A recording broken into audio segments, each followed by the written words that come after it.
January 27th, 2025 may go down in history as DeepSeek Day. DeepSeek shaking up global tech. NVIDIA losing nearly $600 billion in market cap today alone. In a few hours, the company broke its own record for the biggest single-day loss of market value in history. A handful of other US chip stocks, many trading at 30 times earnings or more, plummeted as well. They dragged down the S&P 500 and the Nasdaq 100.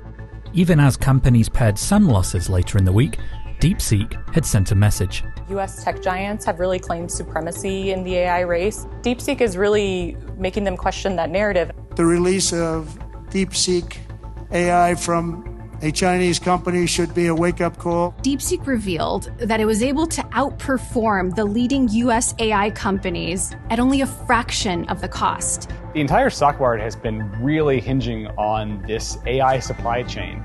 And what DeepSeek threw into question is whether or not that supply chain really needs to be built out as much as the companies have projected. So what do we know about how this nascent app rocked global markets? And is it the pin that will burst what many fear is a dangerous AI bubble?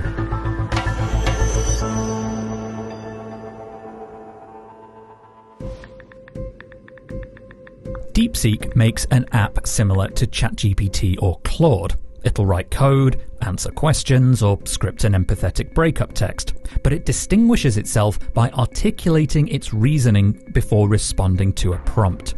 And what's extraordinary is its apparent quality and low cost, and of course its seeming appearance out of nowhere. DeepSeek is a Chinese AI startup that was formed in 2023 and spun out of a hedge fund. It was the product of 40-year-old entrepreneur Liang Wenfeng. He looks like this, and only this actually, because it's one of the only shots anybody has of him.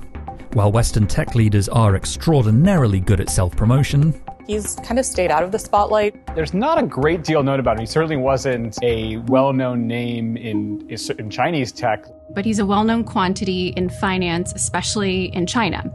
Seems like he studied electrical engineering and computer vision, which is a very interesting field of AI specifically. So to the AI world, DeepSeek wasn't entirely new, but in November, it released a preview of its R1 model. And later that year, we could see that it was actually performing really well against some benchmarks versus some of the more well-known AI models, including OpenAI's. In fact, it ranks among the top performers on a UC Berkeley affiliated leaderboard called Chatbot Arena. In January, DeepSeek hit the big time when its R1 model was made available in an app. It quickly surged to the top of the App Store and it surpassed OpenAI's ChatGPT. The tech industry has been really impressed by DeepSeek. These are AI models that can not just produce text, but can actually develop mathematics skills, coding, and some advanced reasoning that we haven't seen from computers in the past. Answering questions the way, a human might think through a question. But it's also open source. Developers can inspect the code, modify it, and run it on their own servers, even for commercial use. US AI startup Perplexity has already announced DeepSeek can be used uncensored on its platform. But what really sent investors over the edge is that DeepSeek revealed it was able to build this model and train it at just a fraction of the cost. Anthropic CEO Dario Amodei predicted that it will eventually cost $100 billion to train models compared to $100 million today. DeepSeek, we're told this happened with $6 million in funding. Is that possible? Is that true? They said this one individual training run was $6 million. The fact that DeepSeek was able to do this really raises the question, what have these companies been spending billions of dollars on? AI is notoriously capital intensive. Since 2017, total spending on chips and data centers by some of the major US players has shot up. Now, let's see the breakdown. Microsoft, Amazon, Oracle, Google, and Meta, together, they're forecast to spend more than $250 billion on AI infrastructure this year alone. And that's one big reason NVIDIA's investors got spooked. It makes a lot of that stuff. DeepSeek's low-cost, high-performance product suggested packing expensive data centers full of power-hungry semiconductors might not be as necessary as previously thought. It's also why energy companies and equipment manufacturers' share prices sank in the wake of DeepSeek's emergence too. AI devours energy. This is Microsoft and Google's total energy consumption. You can see the upward trend, and a lot of that's because of AI, which would have been good news for those who generate it. So how was DeepSeek even able to become so proficient? Washington, for a number of years now, has been restricting China's access to cutting-edge chips, which they thought would hold it back significantly in the AI sector. The Biden administration moved to curb sales of these high-tech chips. The future of the chip industry is going to be made in America. This meant that NVIDIA and other chip makers couldn't sell to Chinese companies. So DeepSeek got creative. It found a way to more efficiently build and train a model without needing so many NVIDIA GPUs. One thing that they've been able to do is really get more power out of sort of older computing chips, older NVIDIA products. It's something game developers have practiced for years, because the components of a console, say the old PlayStation 3, never changed.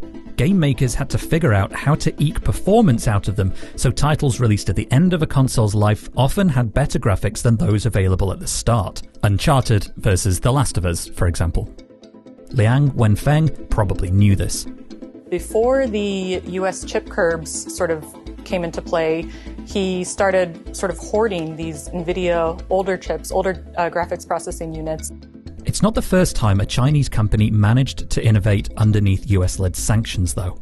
About a year ago, Huawei stunned the tech industry by unveiling a phone that was powered by semiconductors that were more advanced than US officials previously thought possible, especially after they had instituted export controls. This DeepSeek release and this huge reaction that it sparked could raise alarm bells in Washington in a similar way. There are a lot of people now in Silicon Valley trying to decipher how exactly DeepSeek was able to build this model, whether it used technology from other companies, and whether it used more chips than it's let on.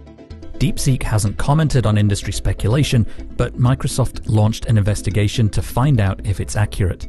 I don't think there's a clear answer to that yet, but I do think they have shown, in the research that DeepSeek has published, that they have been able to, come up with their own innovations here, and they have been able to really be efficient with the technology that they do have. DeepSeek's focus on efficiency rather than funding meant it could engineer itself into a competitive position, even if it was standing on the shoulders of giants. And despite the risk its achievements are thought by investors to pose, President Trump and American tech bosses have been pretty complimentary of the Chinese startup. Competition is great for the U.S., and DeepSeek is competition, no doubt about it. I'm hearing all of the tech titans speak of it glowingly. To see the DeepSeek new model, it's super impressive. This is a bit of a wake-up call for the AI industry. I think that the U.S. has spent a long time sort of underestimating China. China's tech sector is actually very capable of innovating and creating these very powerful and very advanced products. And I think that Silicon Valley's, presumed lead that they have over China, I don't think they should take that for granted.